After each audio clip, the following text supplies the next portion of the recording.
Sa huling sandali, sa malamlam na liwanag ng buwan, bumaba si Elena mula sa isang itim na kotse sa harap ng isang lumang bahay sa tabi ng dagat. Ang kanyang mga kamay ay nanginginig, hindi dahil sa lamig, kundi dahil sa takot at pananabik. Matagal na niyang gustong bumalik dito, pero ngayon lang siya nagkaroon ng lakas ng loob. 7 taon na ang nakalipas mula nang huling makita niya si Lucas, ang lalaking minahal niya ng lubos, ngunit hindi niya nagawang ipaglaban. Alam niyang may lihim itong tinatago noon, isang bagay na hindi niya maintindihan hanggang sa gabi ng kanilang huling pagkikita.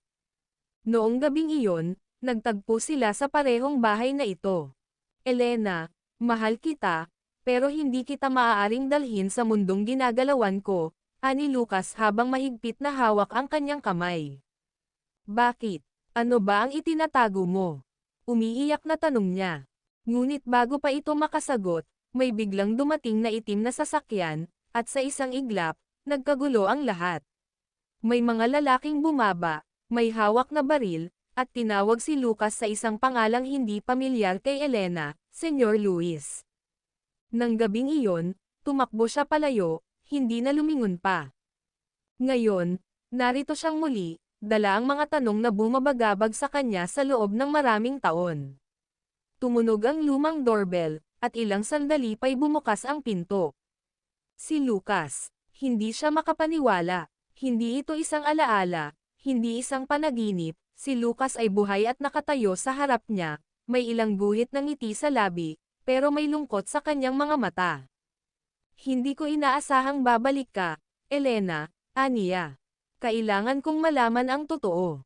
Sino ka ba talaga, Lucas? At bakit mo ako iniwan?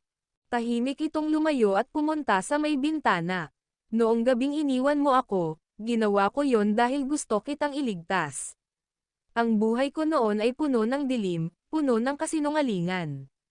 Ako si Senyor Luis, sa ilalim ng isang organisasyon na hindi ko ginustong mapasukan. Ngunit hindi ako makaalis dahil pinoprotektahan ko ang pamilya ko. Napaiyak si Elena. Bakit hindi mo sinabi sa akin noon? Bakit hindi natin nilabanan ng magkasama?